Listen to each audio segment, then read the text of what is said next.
Kwa majina naitwa Dickson Senzi, ni meneja mwandamizi wa mahusiano kutoka benki ya Stanbic Tanzania.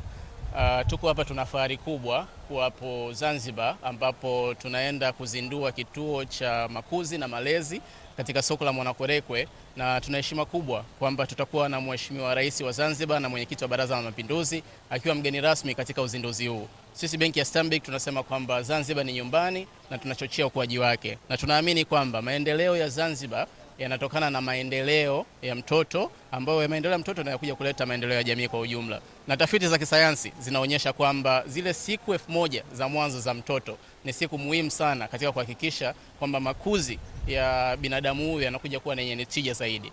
Kwa hiyo tumeweza kuwekeza katika eneo hilo, na uwekezaji wetu ambao tumeufanya unaendana sambamba kabisa na, kama mkikumbuka, miezi mitatu iliyopita tulikuwa Zanzibar, tukatoa ahadi ya kushiriki katika mpango wa Zanzibar wa kuweza kuendeleza makuzi ya mtoto, ambapo tunashirikiana na wadau mbalimbali. Kwa wadau wa sekta binafsi, lakini pia sekta ya umma kwa maana serikali, tumekuja pamoja. Kwa kuna mpango wa Adopt an SCD ambao unatekelezwa na serikali ya Mapinduzi Zanzibar chini ya Save the Children, ambapo sisi kama Stanbic tuliahidi kwa kipindi cha miaka mitatu tutaweza kutoa shilingi milioni 500 ambapo zitaelekezwa katika miradi inayoendana na makuzi ya mtoto, na sehemu ya fedha hizo zimeweza kuwekezwa katika ujenzi wa kituo hiki, ambacho kwa heshima kubwa sana Mheshimiwa Rais wa Zanzibar na mwenyekiti wa Baraza la Mapinduzi atakuja kutuheshimisha kuweza kuzindua kituo hiki. Kwa hiyo niwakaribishe wakazi wa Zanzibar, wakazi wa Mwanakwerekwe na viunga vyake, tuweze kuungana pamoja kushuhudia uzinduzi huu.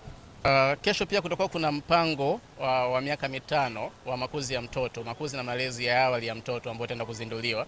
Kwa hiyo nisiyaseme zaidi leo sababu kesho mpango wote utaweza kuzinduliwa na utaeleza kwa kina. Lakini labda nigusie tu kwa uchache kwamba tukitoa mfano mdogo tu, tunaamini kwamba makuzi ya mtoto yatakiwa kuingiliana na shughuli za kiuchumi za mzazi.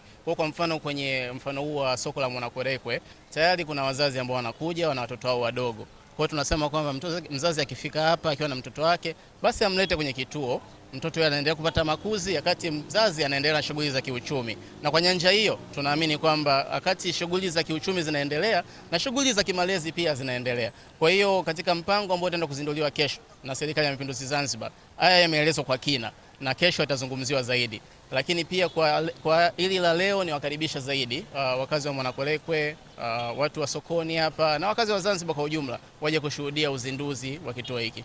Sera yetu ya uwajibikaji katika jamii ambayo inaangazia maeneo makuu 4, na moja ya eneo ambayo tunaliangazia ni eneo la elimu, ambapo elimu ya awali kwa ajili ya watoto pia ni kipaumbele. Kwa hiyo ukiliangalia ili kwa namna fulani linaendana na kipaumbele chetu ambacho tunacho. Lakini pia tafiti za kisayansi zinaonyesha wazi kwamba ile siku 1000 za mwanzo za mtoto ni siku muhimu sana katika makuzi ya binadamu yoyote. Na sisi kama benki tukasema kwamba pamoja na kwamba tuna uwekezaji katika jamii katika nyanja ya elimu, tusisahau nyanja ya mwanzo kabisa ya hizi siku 1000. Na ndio maana tumekuja na ushiriki huu katika miradi mbalimbali, ikiwemo mradi huu mahususi kabisa ambao unaangazia watoto katika umri wa 0 hadi umri wa awali kabisa. Swala la maendeleo tunaamini kwamba ni swala mtambuka, lakini pia ni swala shirikishi, swala ambalo linahusisha serikali, lakini pia kwa upande mkubwa zaidi sekta binafsi. Kwa hiyo tukasema kwamba katika miradi ya kimaendeleo sisi kama benki tumekuwa tukishirikiana na wadau ikiwemo serikali, kwa kuamini kwamba tukiwa na nguvu ya pamoja tunaweza tukafika mbali. Tembelea YouTube channel yetu VOP Online TV kwa habari moto moto. Subscribe kisha bonyeza alama ya kengele ili kuwa wa kwanza kupata taarifa zetu. Usisahau kulike, kucomment na kushare. VOP Online TV. VOP Online TV.